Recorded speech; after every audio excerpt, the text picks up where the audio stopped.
자, 우리 이번 시간에는 우리 이제 한국사 왜곡에 대한 식민사관에 대해서 한번 공부할게요. 이 식민사관이라고 하는 말 자체가 무슨 뜻이냐면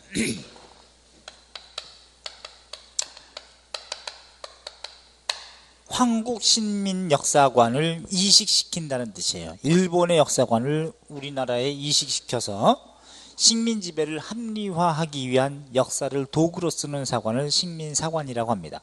당연히 우리 역사를 인정하겠습니까? 인정하지 않겠죠, 일본 놈들이. 그래서 이 식민사관을 통해서 한국사를 왜곡시키고 날조시키는, 또 그걸 강요하는, 이걸 통해서 식민지배를 합리화하기 위한 역사를 수단으로 삼는 건데, 이걸 위해서 조선총독부는 그 산하에 조선반도사 편찬위원회를 두고, 중추원 산하에, 그 다음에 이것이 확대된 것이 조선사 편찬위원회가 됐다가 조선사 편수회가 됩니다. 요건 체크하세요. 조선사 편수회 1925년. 어느 정도로 우리 역사를 왜곡시키는데 총독부가 앞장섰냐면, 조선 총독부 밑에 정무총감이 있고 경무총감이 있죠. 경무총감은 경찰청장에 해당되는 놈이고, 정무총감은 일반 행정을 담당하는 놈이 바로 이제 이 정무총감인데, 이 정무총감이 우리 역사를 왜곡시키는 단체인 조선사 편수회의 위원장이 될 정도로 그렇게 아주 치밀하고 아주 강력하게 우리 역사를 왜곡시켰던 단체예요. 조선사 편수회가. 여기에 한국인 학자로 참여한 애가 바로 이병도라고 하는 인간이 있습니다. 또 청구학회, 요것도 이제 우리 역사를 왜곡시키는 관변단체다, 이렇게 보시면 돼. 그래서 조선사 편찬위원회가 조선사 편수회가 된 것이고, 또는 1916년도 조선고적조사위원회라고 하는 거, 요것이 우리나라 유물 다 파헤쳐가 가지고 문화재 약탈했던 대표적인 놈들인데, 이 식민사관은 크게 두 가지가 있습니다. 크게 보면 두 가지고요. 뭐 그 안에 세부적으로 파생된 게 여러 가지가 있는데, 하나는 타율성론이라고 하는 것, 요걸로 우리 역사를 규정한다고.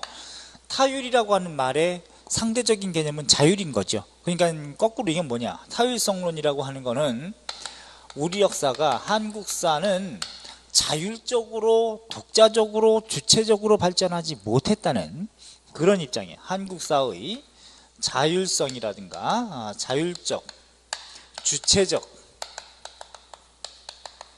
독자적 발전을 부정하는 논리, 이거 외우는 거 아니죠? 이해하는 겁니다. 요걸 우리가 타율성론이라고 합니다. 요건 여기에서 나오는 게 이제 구체적으로 뭐가 있냐면은 우리나라 구석기를 부정합니다.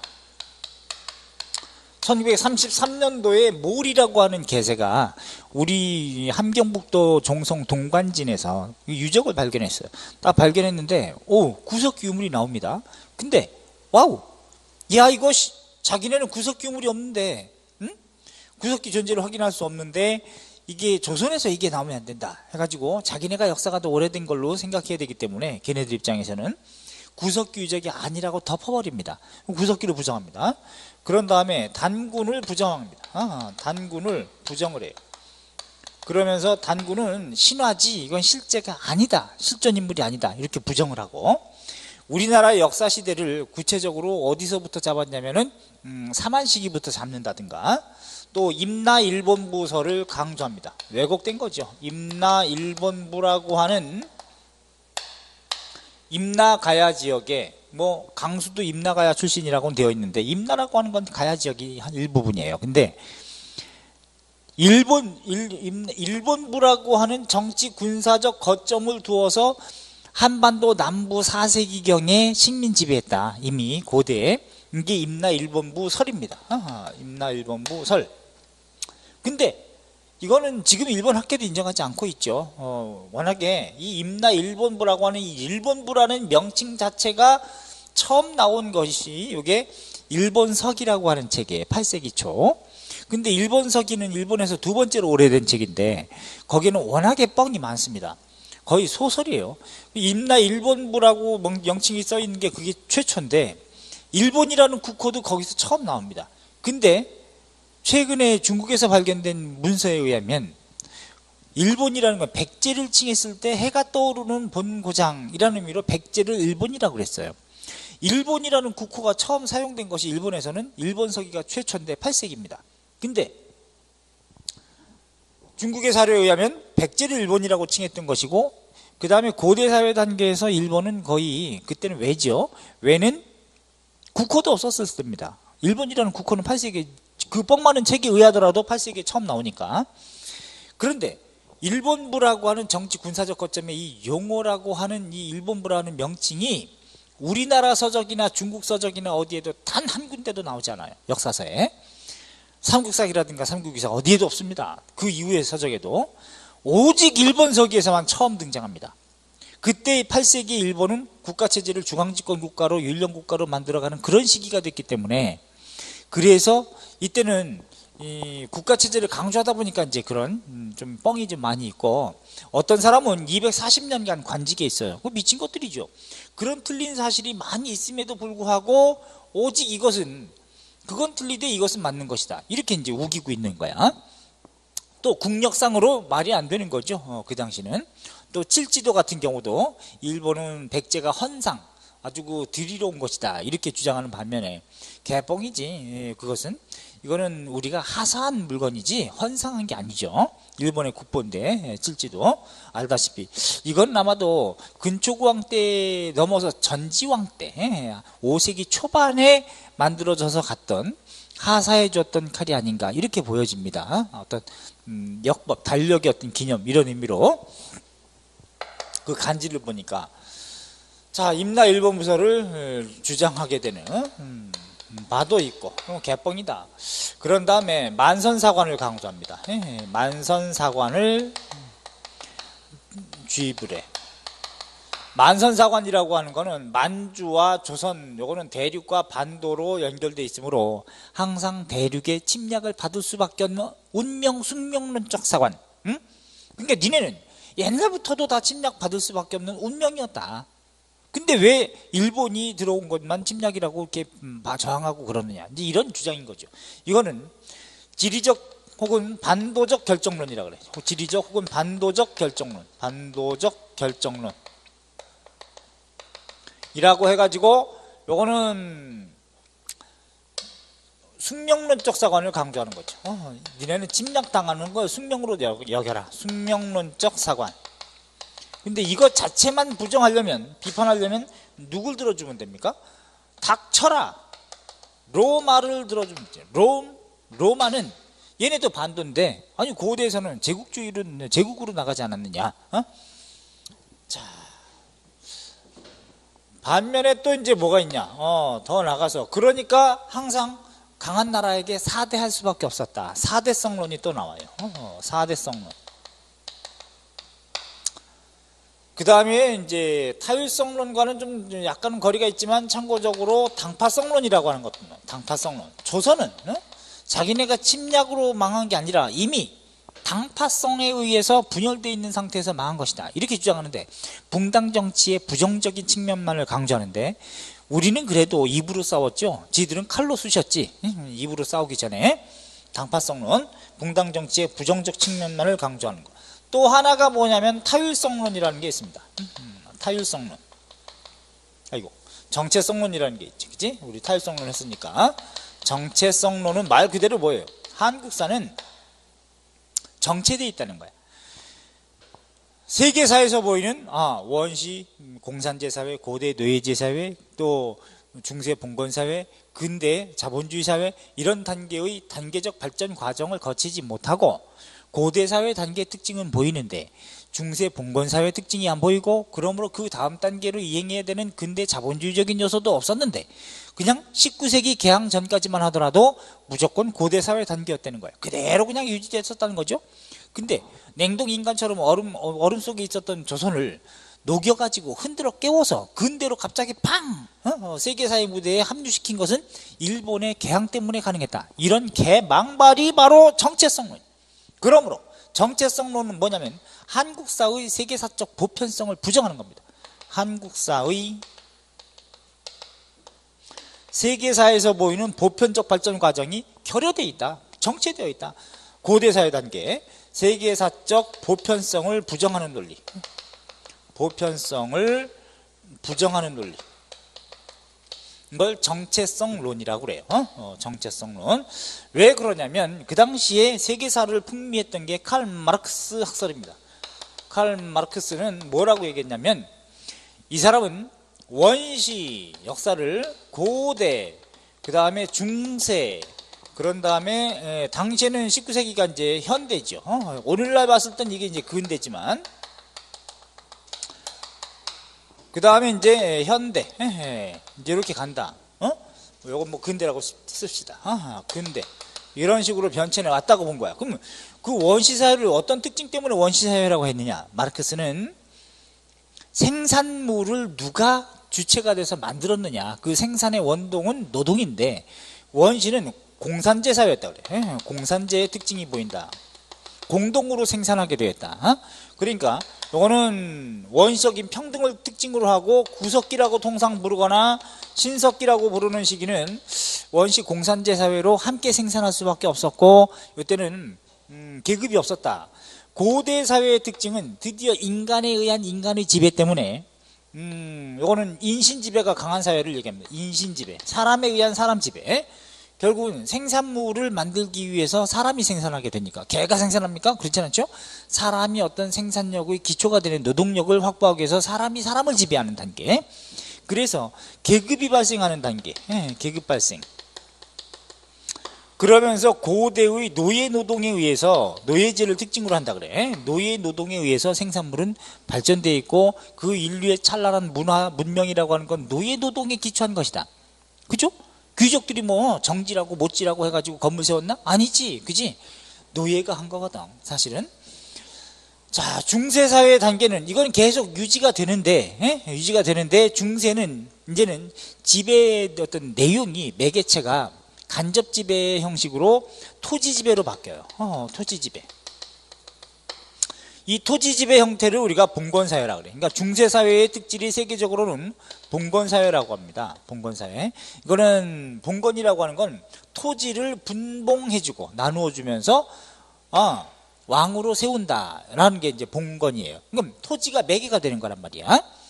중국에도 고대에서는 봉건사회라고 하죠. 예컨대 주나라에서 봉건사회는 소박하게 천자가 있는데 천자가 전국을 다 통치하지 못하기 때문에 천자가 거처하는 수도, 수도를 경도라 그래. 서울 경자, 도읍도자.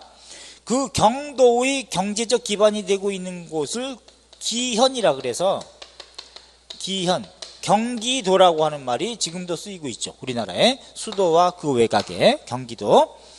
근데 나머지 지역은 다 직접 통치하지 못하니까 천자가 누구에게 자식이라든가 둘째 아들이라든가 셋째 아들, 조카, 사위 이런 애들한테 나눠주는 거야. 떼주는 거야. 토지를. 이거를 우리가 분봉했다. 대신 충성을 맹세하는 거죠. 그 나라를 지키기 위해서. 이거 우리가 봉건사회라 그래. 근데 이게 혈연관계로 돼 있죠.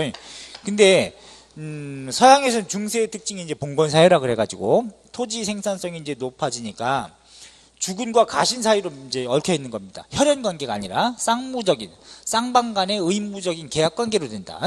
토지를 분봉해주고 그 다음에 가시는 기사와 기사 간에 대기사, 기자가 아니라 기사와 기사 간에 얘가 이제 큰 기사죠. 주군이 되고 얘가 가신이 되는 거야.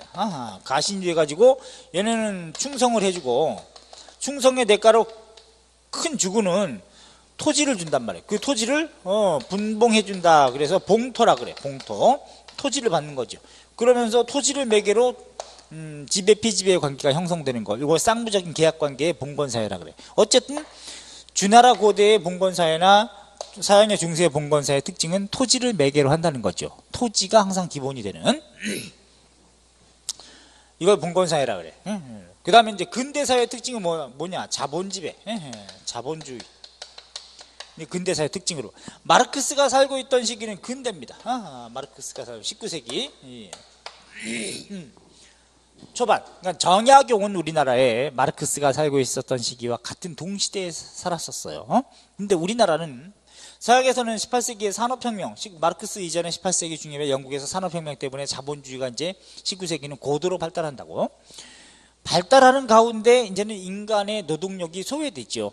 임금은 오르지 않고 물건값은 오르는데, 그래서 자본주의는 돈이 돈을 버는 게 이게 자본주의입니다. 그러니까 자본지배, 자본에 의해서 인간의 노동력이 상실되는, 또 가치가 떨어지는, 이게 이제 문제지. 근데 자본주의가 처음에 성장할 때는 이 돈의 힘은 그 당시에는 근대 속에서는 어느 정도 평등성을 좀 높였어요. 그런데 신분제도를 무너뜨리는 어떤 단초가 되기도 했는데, 자본주의가 고도화되면서는 이제는 인간을 잡아삼키더라, 괴물이 됐단 말이죠. 빈부격차가 더 커지고. 그래서 자본주의는 필히 망할 것이다. 그럼 앞으로는 어떻게 될 것이냐, 이제 그 당시에 마르크스가 봤을 때는 이게 미래죠. 미래는 공산주의가 될 것이다 라고 상정한 거야. 공산주의. 자본주의는 필히 망하고 함께 생산하는, 모두가 함께 생산하는, 단 그 중간에 인간의 노동력을 완전히 무시해서 나타난 폐단이 이제 세계 대공황 이런 것이 터지는 것처럼 약간의 인정해서 노동의 가치에 따라서 좀 분배하는 사회주의 단계를 좀 거칠 것이다, 이렇게 좀 상정을 한 거야.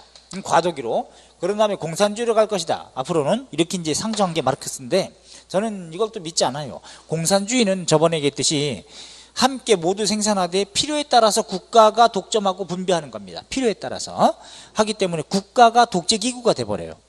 이건 바람직한 건 아니죠. 사회주의가 가장 바람직하다. 이거는 노동에 따른 분배, 이거 우리가 사회주의라고 하니까 가장 바람직한 거. 그러니까 개념 없이 막 쓰고 있죠. 사회주의가 공산주의인 것처럼. 그렇진 않아요. 사회주의는 노동에 따른 분배를 원래 사회주의라고 하고.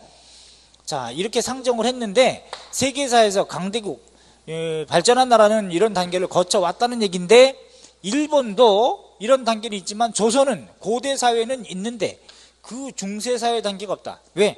토지는, 이 봉건 사회가 되려면은 토지 지배, 토지를 매개로 지배 피지배 관계가 형성되려면 매매가 가능한 사적 소유 관계가 발달하는 구조가 돼야 되는데, 조선은 왕토 사상에 입각해서 모든 토지는 국유제였다고 하는 주장이 일본 놈들의 주장이야.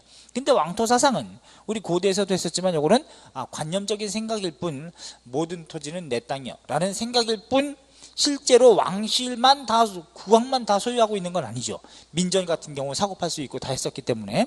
그럼 우리는 언제부터 봉건사회라고 볼 수 있느냐? 남북국 시기부터 봉건사회로 남한 학계에선 잡고, 뭐 북한은 삼국시기부터 잡기도 하지만, 봉건사회 성립, 남북국 시기, 통일신라라고 하는 시기하고 발휘하고, 그 다음에 봉건사회 발전기는 고려시기로 보고, 봉건사회 재편기, 조선 초중기 17세기로 보고, 봉건사회 해체기는 18, 19세기를 봉건사회 해체기로 봅니다. 이렇게 이제 계기적인 발전 관계로 우리가 봤었죠. 그래서 저희 책은 그렇게 다 시대 구분을 해놨어요. 대한민국에서 유일하게. 자, 그럼 정체성론의 입장에 따르면 네 가지가 나옵니다. 첫째, 중세 봉건사회 결여론, 봉건사회가 없다고 하는 봉건사회 결여론, 결여되어 있다, 요 주장이 하나 있고, 두 번째, 그러므로 근대사회의 특징인 자본주의가 미발전했다고 하는 근대 자본주의 미발전론, 자본주의 미발전론. 그런데 자본주의 단계로 갑자기 고대사회 단계에서 중세에서 딱 뛰어넘어가지고 근대로 넘어가게 해줬던 것은 일본의 개항 때문에, 강화도 조약 때문에, 일본 때문에 우리는 근대로 나갈 수 있었다고 하는 개망발, 개항 이후 근대화론, 개항 이후 근대화론. 여기서 일본 역할론이죠. 일본 역할론. 그 다음에 마지막으로 오히려 식민지 시기에는 근대성이 더 확대된, 그래서 식민지 시기는 오히려 근대화된 것이다, 그 시기라고 봐야 한다라는 주장, 식민지 근대화론이에요. 식민지 근대화론. 이 식민지 근대화론을 아직도 주장하고 있는 이 꼴통들이 있다니까. 그래서 국사교과서를 국정화하고 바꾸고 왜곡하고 일제히 강점기를 긍정적으로 묘사하고 이런 개새들이 있습니다. 이걸 식민지 근대화론이라 그래. 물질적으로 도로가 확장되고 식민지 체제가 아니었어도 그건 가능할 겁니다. 설령 그런다 하더라도 식민지 체제를 긍정적으로 볼 이유가 있느냐? 아닌 거죠. 그죠? 그거는. 이거 식민지 근대화론이라 그래. 자, 이것 자체를 부정하는 논리, 또 이것을 물론 마르크스도 동양의 근대에 있어서는 동양은 서양보다는 좀 더 뒤처져 있다, 뭐 이런 측면으로 이렇게 보기도 했지만, 요 타율성론을 비판하는 논리가 요걸 비판하는 입장이 뭐냐? 요게 민족주의 사학인 거예요. 민족주의 사학. 요거 비판.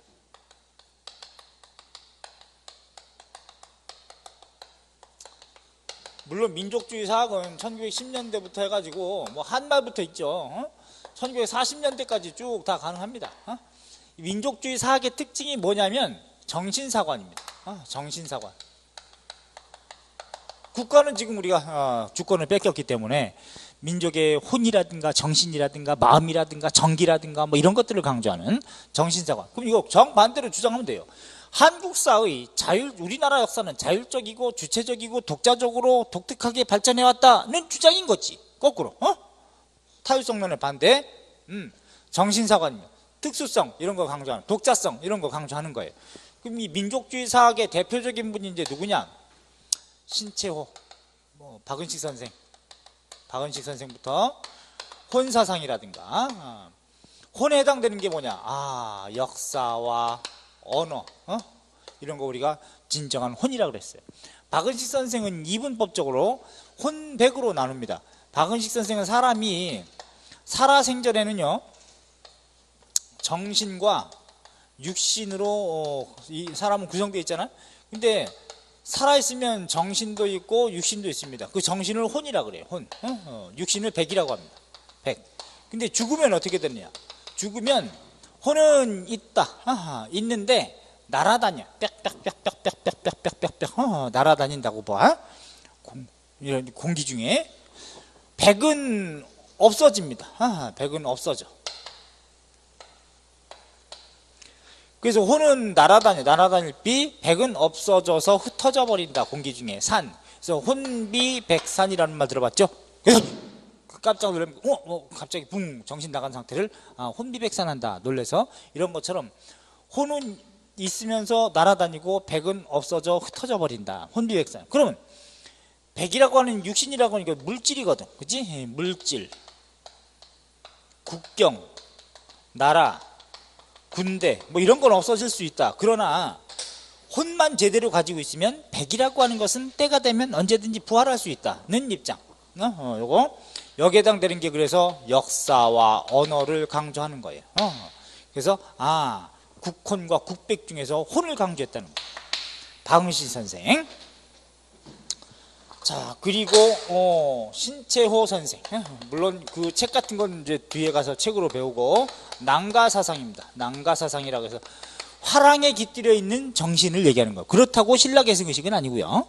화랑의 유불선 고유한 전통이 들어있는 난가사상. 그 다음에 정인보, 얼사상. 그 다음에 안재홍, 정기, 민족의 정기, 문일평, 심. 그 조선의 심에 해당되는 게 무엇이냐? 세종, 세종대왕의 훈민정음이야말로 진정한 조선 심의 발로이다 라고 상정했던 분. 자, 이런 것들은 다 주관적인 정신사관이거든. 주관적인 거죠. 그죠? 정신사관, 주관. 객관으로서 역사와 주관으로서 역사 중에 주관성에 들어가는 것이지. 자, 이런 입장이라면 특히 박은식 선생의 한국 통사는 1915년에 간행되는데, 요거는 총독부에서 금서로 지정했던 책이기도 합니다. 자, 그래서 체계적으로 이제 역사를 왜곡시키기 위해서 만들어진 게 바로 조선사 편찬위원회고, 이것이 확대된 게 조선사 편수회라고 하는 것. 이게 우리 역사를 아주 왜곡시키는 입장이 되는데, 자, 그리고 나서 이제는 또 이 정체성론을 비판하는 입장이 뭐냐? 정체성론을 비판하는 입장이 사회경제사학이라 그래요. 사회경제사학. 경제사학입니다. 요거는 특히 1930년대에 백남훈 선생이 유명합니다. 백남훈 선생이 쓴 책은 사회경제라는 명칭이 들어가. 33년에 쓴 조선사회경제사. 또 37년에 조선 봉건 사회경제사, 다 사회경제라는 말이 들어가죠. 백남훈 선생. 그럼 이 백남훈 선생은 누구의 영향을 받은 것이냐? 칼 마르크스의 학설을, 유물변증법을 한국사에도 적용해서, 아니다, 한국사도 세계사에서 보이는 보편적 발전 과정과 함께 궤를 같이 해서 발전해 왔다. 동일한 폭은 아니지만, 자, 이게 바로 보편성을 강조하는 거죠. 그럼 이건 뭐예요? 특징이 한국사의 세계사적 보편성을 강조하는 입장. 이게 사회경제사학이에요. 한국사의 세계사적, 이건 보편성, 이거 나오면 보편성, 세계사 보편성 이런 거 나오면 사회경제사학인 거야.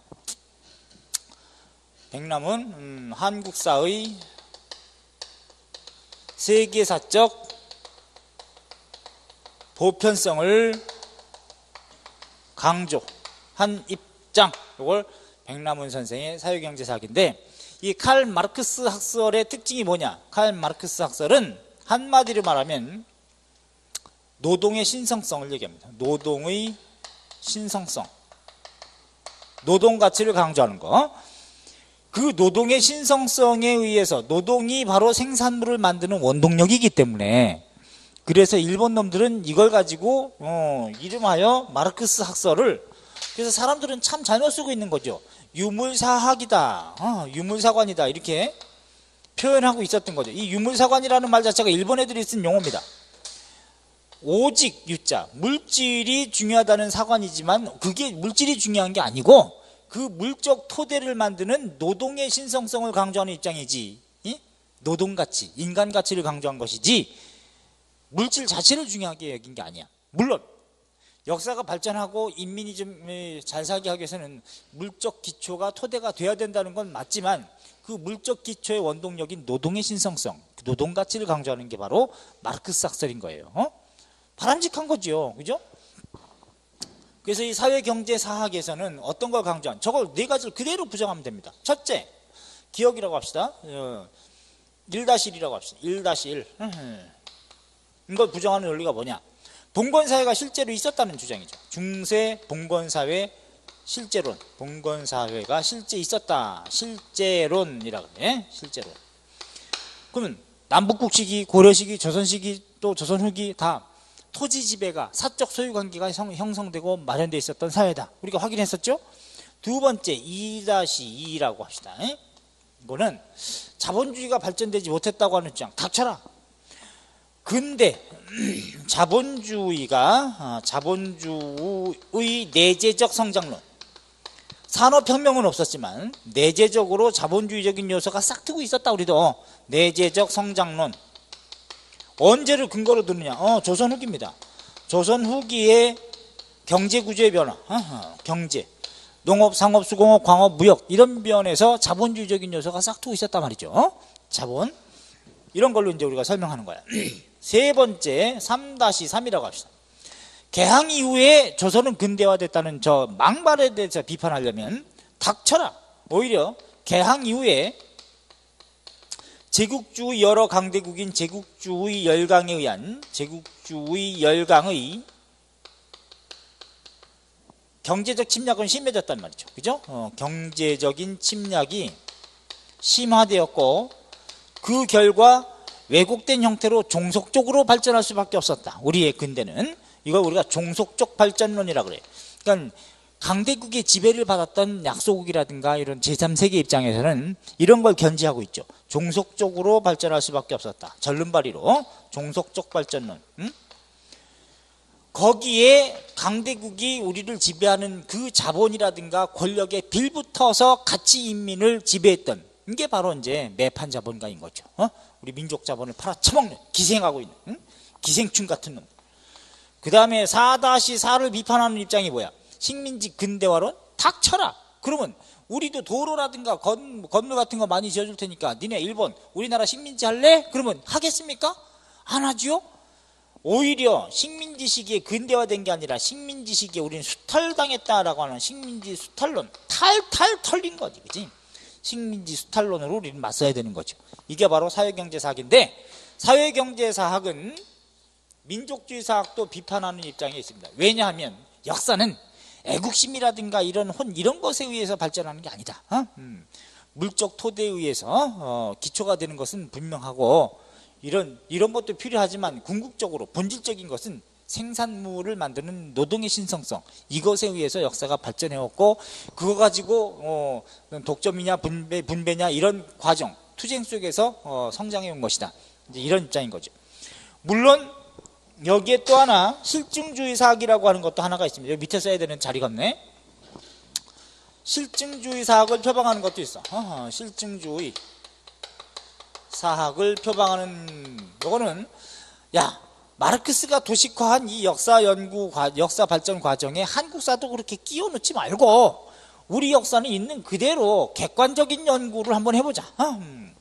객관적인 연구를 강조하는 입장이긴 한데, 그래서 나오는 것이 진단학회가 만들어져요. 진단학회라고 하는 단체가 만들어지는데 1934년부터 1942년까지 한국사의 객관적인 연구, 사료를 있는 그대로 보아서 고증을 해서, 이거 우리가 문헌고증사학이라 그래. 문헌고증사학. 우리나라의 독자적 발전이 따로 있지 않겠느냐, 뭐 이렇게 얘기는 하지만, 이 진단학회에 들어가 있는 사람 중에 이병도라고 하는 우리나라 사람으로서 조선사 편수회에 들어가 가지고 일본 놈들이 역사 왜곡시키는데 앞장서서 동조했던 세력이 있어요. 그게 바로 이병도인데, 얘는 일본에 유학 가가지고 일본 교수 밑에서 배우고 그 영향을 받고 사료 자체를 삼국사기 초기 기록을 다 부정하고 이런 논리가 이제 있었기 때문에 이건 문제가 큰 거죠. 진단학회 자체가. 또는 실증주의 사학은 객관적인 연구를 강조하지만 한계는 뭐냐면 식민사학을 비판하지 못합니다. 그래서 또 하나 얘네들은 한계가 뭐냐, 식민사관을 비판하지 못한다. 식민사관 비판 결여, 여기 한계가 우리나라 학계를 다 지배하는. 또 하나 조선학운동이라고 하는 게 있습니다. 조선학운동, 이것도 1934년부터 손진태 뭐 이런 분들이 중심이 되는데, 정인보라든가 왜 그러냐면 다산 정약용이 1936년에 돌아가시는데, 그 정약용이 중심이 되고, 또는 뭐 집대성했으니까 실학을, 조선 후기 실학적 전통을 우리가 좀 연구해서 집대성하자, 이제 이런 조선 후기 실학운동, 조선 후기의 실학 연구, 특히 정약용을 비롯한 정약용. 그래서 정약용 서거 100주년을 기념하기 위해서 34년부터 마련해서 36년이 100주년 된 해인데, 그때를 기해서 어떤 연구 성과물을 발표하자 해가지고 정약용 실학 연구. 그래서 실학이라는 말이 이때 처음 나오기도 해요. 실학, 조선 후기의 어떤 그런 실증적, 실용적, 또 현실개혁적, 민족적, 근대지향적인 학풍, 우리가 실학이라고 규정한 용어도 이때 처음 쓰여지게 되는데, 실학 연구, 이게 조선학 운동이긴 합니다. 자, 그래서 얘네들은 식민사관을 비판하지 못한 한계가 있기 때문에 사회경제사학은 얘네도 비판합니다. 실증주의 사학도 비판하는 입장에 있다. 자, 그 이병도 그 인간이 나중에 어떻게 됐어요? 해방 이후에 바로 서울대학교 국사학계를 이끌었고, 그 다음에 문교부, 지금의 교육부죠. 교육과학기술부, 교육부 장관도 하고 50년대 아주 골 때리는 인간이에요. 그러니까 그 사람 밑에서 배웠던 사람들이 후식민사학을 이었던 것이고, 그러니까 일본 놈들의 학설을 비판하지 못하고 그대로 수용하는. 오히려 백남훈 선생은 해방 이후에 북한으로 넘어가서 북한 역사학계를 이끌어 가지고 식민사관을 청산하는 데 큰 역할을 했던 게 바로 백남훈 선생이기도 합니다. 물론 100% 다 맞는 건 아니에요, 학설이. 그런데 어쨌든 이런 주장들이 의미가 있다. 그래서 시험에는 요 둘이 의미가 있어. 민족주의 사학도 의미가 있고 사회경제 사학도 의미가 있다. 이건 30년대 기본적으로. 자, 그래서 우리 266쪽에 보시면 한국사를 왜곡시키고 부정하고 날조하고 이걸 통해서 일제의 심리학이라든가 지배를 합리화하는 내용이 있는데, 자, 식민사관은 크게 보면 타율성론, 정체성론, 당파성론, 일선동조론 이런 게 있는데, 타율성론, 지금 세부적으로 제가 말씀드렸죠. 이걸 비판하는 게 오른쪽에 보면 민족주의 사학이라 그랬어요. 지금 정신사관에 해당되는 한국 사회의 자율적, 독자적, 주체적으로 발전했다는 주장. 박은식, 신채호, 정인보, 안재홍, 문일평 이런 분들의 주장. 그 다음에 정체성론을 비판하는 것. 정체성론 자체가 한국사는 세계사적으로 보편적으로 발전 과정이 결여되어 있다는 이 주장. 이걸 비판하는 게 바로 사회경제사학이라 그랬죠. 그 다음에 당파성론, 붕당 정치 부정적 측면만을 강조해서 당파성 때문에 당쟁으로 조선은 망했다라고 주장하지만 이미 1910년대는 당쟁이 있었던 때도 없습니다. 그죠? 이미 붕당 정치가 끝난 거는 정조 때 끝난 거야 이미. 붕당 정치가 긍정적으로 기능할 때는 현종 때까지고, 그 다음에 숙종 때 변질됐고, 영종조 때 탕평기를 거쳐서 잠복하고, 그 뒤는 붕당 정치가 아니라 세도 정치식이죠. 붕당이 아예 없어져 버렸습니다. 근데 무슨 당파성으로 망했대? 말도 안 되는 거죠. 자, 이걸 비판하는 논리는 탈식민주의 사학. 이건 나쁘지 않은 거야. 탈식민주의, 식민주의 사관을 벗어나는 입장에서 붕당 정치의 긍정적인 측면을 기능적으로 좀 보는 입장이고, 일선동조론은 뭐냐? 일본과 조선은 조상이 같다는 이 개망발을 일선동조론이라고 합니다. 여기서 나오는 것이 똑같은 말이 동조 동근설이다. 조상과 뿌리가 같다. 이런 개망발. 구강구조를 보면 알죠. 일본 놈들은 웃으면 이빨이 이상하지, 애들. 자, 동조 동근설, 내선일체론. 여기서 나오는 게 내는 일본 본토입니다. 일본과 조선은 한 몸이라고 하는 개망발. 그래서 식민지배가 아니라 조상 땅에 왔다는 주장. 이게 바로 일본 놈들의 주장이거든. 이걸 비판하는 게 또한 탈식민주의 사학이죠. 그 다음에 조선 고족조사위원회, 문화재를 약탈했던 대표적인 단체인데, 이 문화재 약탈을 막기 위해서 그 돈 가지고 자기 재산 다 이렇게 문화재를 사가지고 구입해서 보관하고 있다가 일본으로 반출되는 걸 막기 위해서 앞장섰던 분이 간송이라는 호를 가지고 있는 전형필 선생입니다. 돈은 이렇게 써야 돼요. 그지? 돈은 많이 벌어야 됩니다. 긍정적으로 많이 벌어야 돼. 그런데 어떻게 쓰느냐가 또 중요하지. 제가 보기엔 삼성이라든가 뭐 이런 재벌, 독점 재벌, 현대라든가 뭐 SK라든가 한화라든가 이 잡것들이요. 현대 같은 경우에도 뭐 강남에다가 엄청난 노른자 땅에다가 뭐 초고층으로 뭐 롯데타워처럼 현대사고 짓고 이럴 때가 아니에요. 이럴 때가 아니고, 삼성도 그렇게 일제 시기에 일본 놈들이 경영하던 그런 기업체를 인수해가지고 특혜 불화받아가지고 그렇게 컸으면 민족 자본으로 태어날 수 있습니다. 분명히. 그 많은 재산 중에 정신대 할머니를 위해서 기부한다든가, 또는 재단을 설립한다든가, 또는 역사 정의를 바로 세우기 위해서 뭔가 연구단체에 기부하고 꾸준히 이렇게 좀 지원하고 한다든가, 그런 민족교육으로 태어나는 거죠. 그거를 왜 안 하는지 모르겠어. 참 답답해. 간송 전형필 선생은 자기 재산 사재를 털어서 문화재를 구입해가지고 사서 일본으로 반출하는 걸 막기 위해서 노력했던 분이고, 특히 훈민정음 국보인 이 훈민정음 요거를 해례본 있죠? 요걸 이 간송 전형필 선생이 구입하기 전에 그 밑에서 공부하던 학생이 있는데, 그 훈민정음에 보면 이런 것들이 있다 이렇게 설명하는데, 글자를 설명하는데 그 학생 중에 선생님 저희 집에 그런 거 있는 책 봤어요. 뭐라 해가지고 보니까 그게 훈민정음 해례본이었어요. 와우. 그래가지고 그걸 구입해가지고 보관해서 지금 국보가 되게끔 만들었던 분이 이 간송 전형필 선생. 그래서 간송미술관이 지금도 있죠, 성북동에. 저도 돈 벌려는 의미가 바로 이런 것 때문에 돈 벌고 싶어요. 자, 그래서 이게 바로 식민사관과 이걸 비판하는 논리가 된다. 물론 20년대 이제 민족해방운동 30년대 가서 좀 더 본격적으로 20년대부터 이 역사학 분야에서 이걸 얘기해 드릴 겁니다. 이제는 구체적으로 어떤 주장을 하게 됐고, 또 어떤 책을 썼는지가 굉장히 중요해요. 이건 기본적으로 알아두셔야 되고, 다 정신사관, 박은식, 혼, 신채호, 난가사상, 정인, 안재홍, 정기, 민족의 정기, 문일평, 심, 이런 것들 일단 여기서 알아두셔야 돼. 많이 나옵니다. 자, 그러면 이제 3.1운동 이후에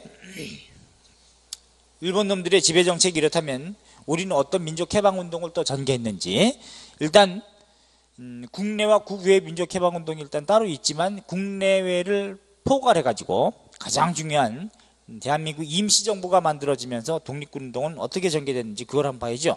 그래서 임시정부 활동 내용과 관련된 서술 문장으로 되어 있는 걸 이렇게 쭉 한번 여러분들이 읽어보시고, 구체적으로 임시정부 수립과 활동 내용을 또 한바닥 정리해야 되니까 우리 또 잠깐 쉬었다가 쉴 시간 드릴 테니까 요거 본 다음에 그리고 무장독립전쟁사 쭉 가셔야 될 거예요.